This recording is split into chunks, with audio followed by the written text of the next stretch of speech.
Hey kids, it's time to join the collector guys for the wonderful world of Disney Lunchboxes. Collector Guide. If you would ask me before I made this video if I collected Disney, I would have said, not really, but I do collect vintage metal lunchboxes. And guess what? A lot of them are Disney. And I mean a lot of them are Disney. And we're just talking about Walt Disney here. We're not talking about the other Disney properties like Star Wars, the Muppets, or Marvel. This is what I call cross-collecting.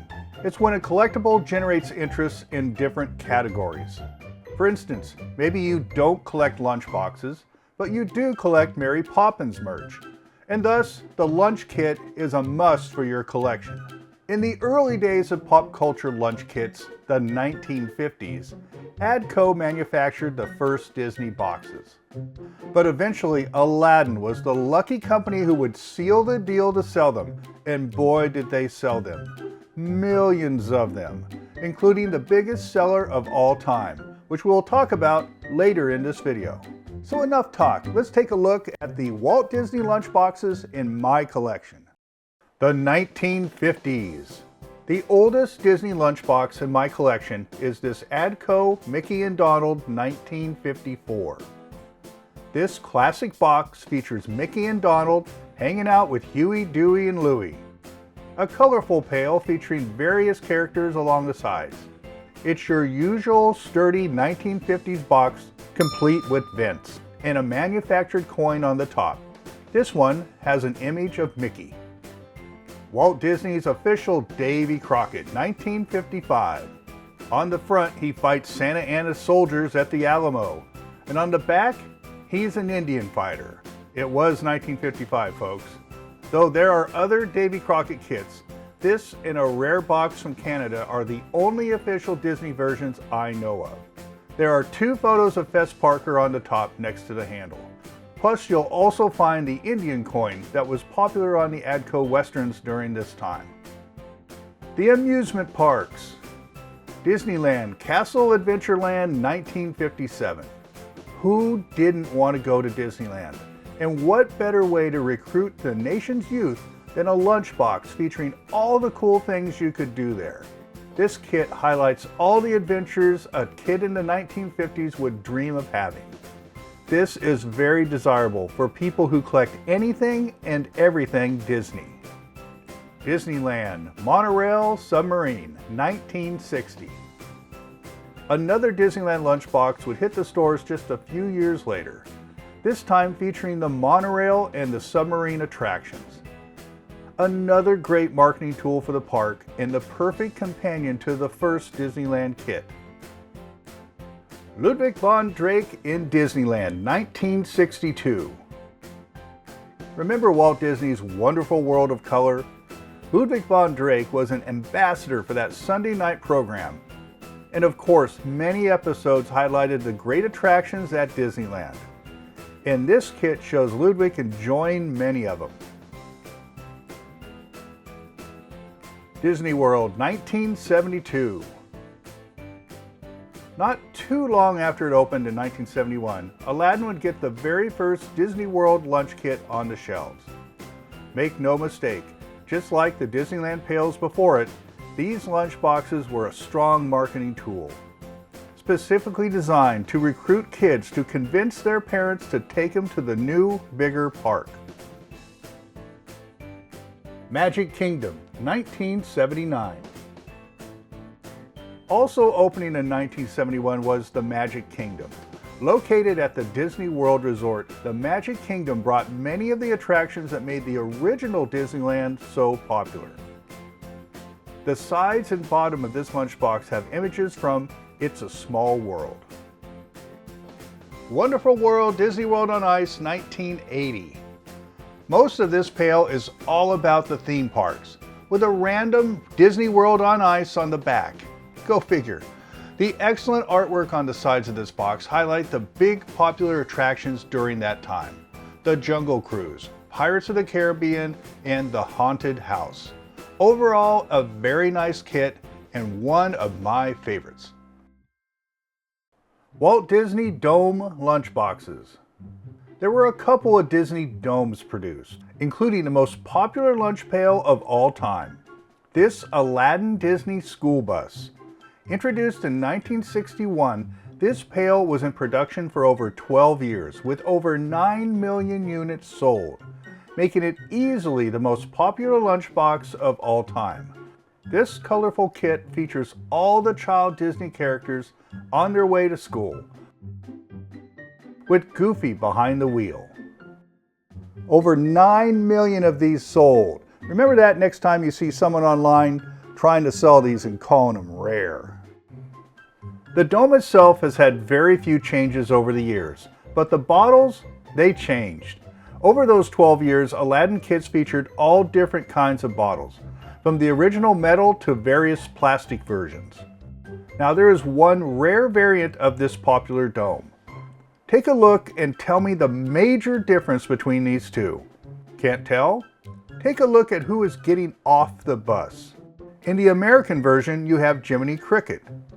But in this one from Spain, you have one of the three pigs. Why the change? I don't know. I would love to know why. Are pigs more popular than crickets in Spain? Also, I find it interesting that the words are not in Spanish on this box, which led me to question if it was really from Spain at all.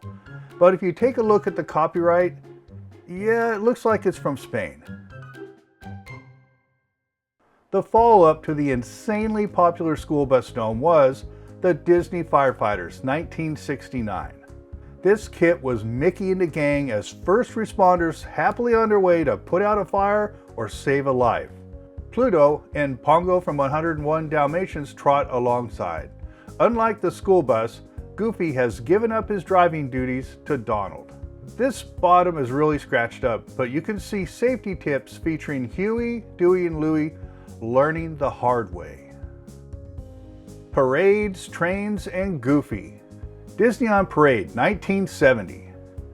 Disney on Parade was an arena show geared toward kids and featured many of the famous Disney characters performing musical and comedy routines. It was everything a Disney-loving kid would want in the early 70s.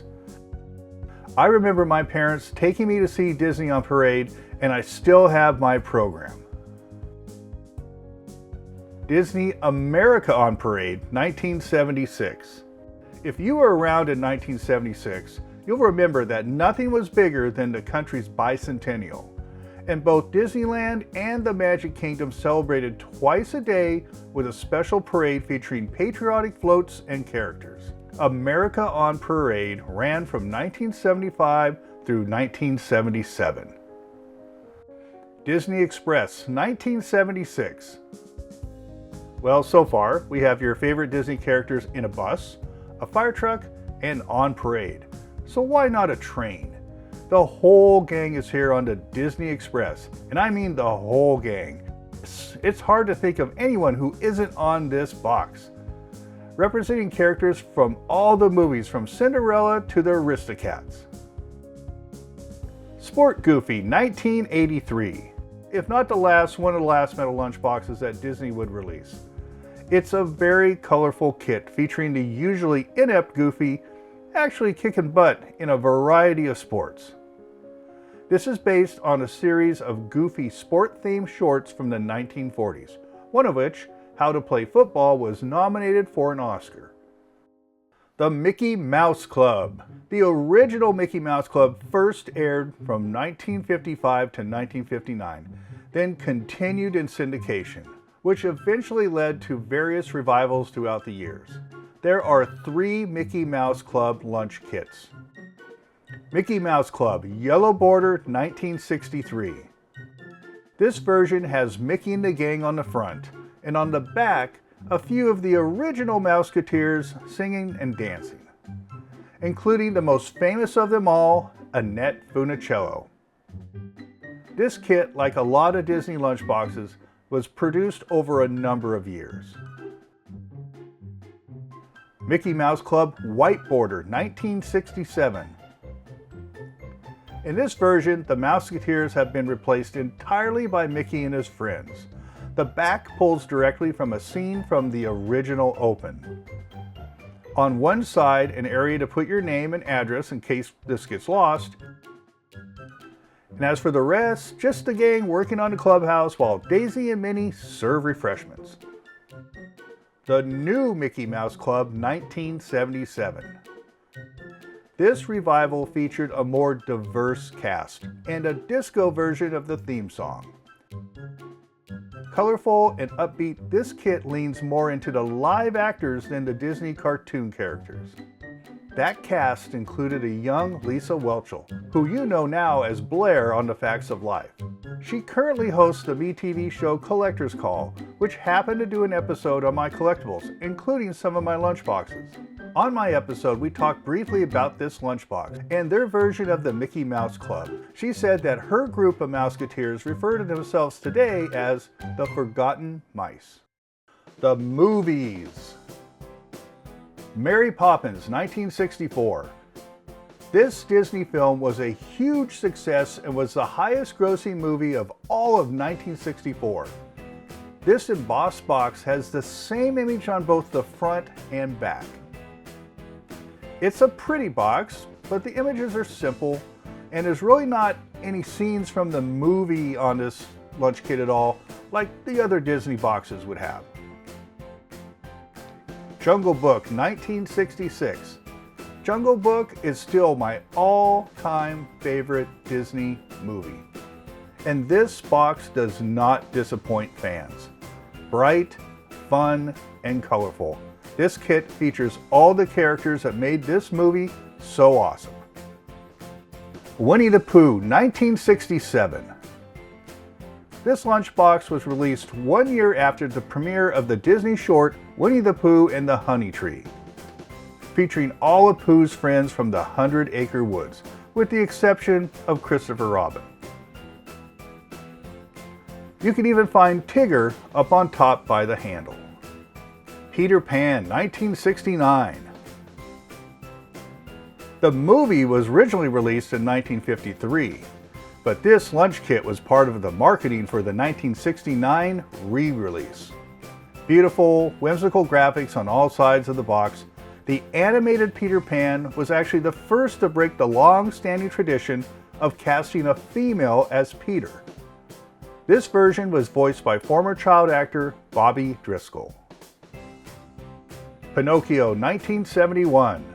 Originally released in 1940, Pinocchio was Walt Disney's second animated feature film.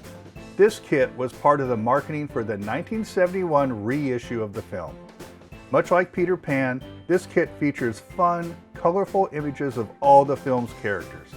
The sides have that beautiful stylized artwork that was common for Disney kits around this time. Bedknobs and Broomsticks, 1972.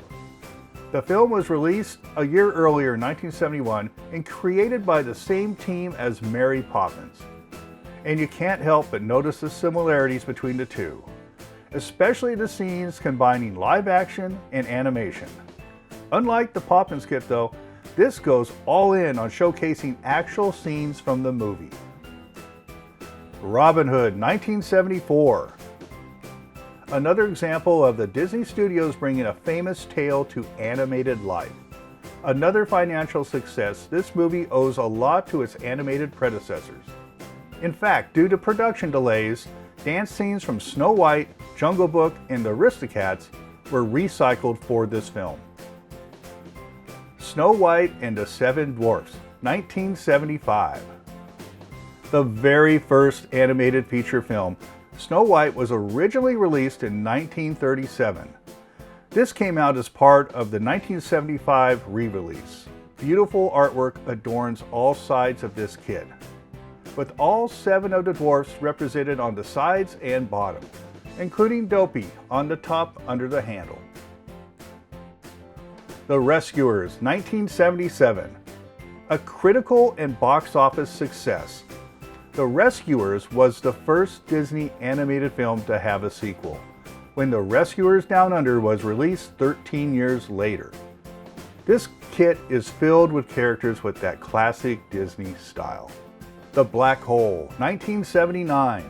When the Black Hole was released, it was the most expensive picture ever produced by Disney. Not to mention it was Disney's first to have a PG rating. Though originally pitched as a space disaster film, you can't help but feel like this picture borrows a bit from the popularity of Star Wars. Now a cult classic, this box is desirable to sci-fi collectors. The Fox and the Hound, 1982. This animated film tells the story of the unlikely friendship between Red Fox Todd and a hound named Copper. At the time of its release, it was the most expensive animated film ever, costing $12 million. And a little trivia, the voice actor for the adult version of Copper was Kurt Russell. So there you go, almost all of the Disney metal lunchboxes ever made. Let me know in the comments if you know which ones I'm missing. And while you're on YouTube, go check out Walt Disney's Wonderful World of Color. It will bring back so many memories. Thank you for watching, Collector Guys. Hit that subscribe button and hit that bell. And always remember, surround yourself with what you love.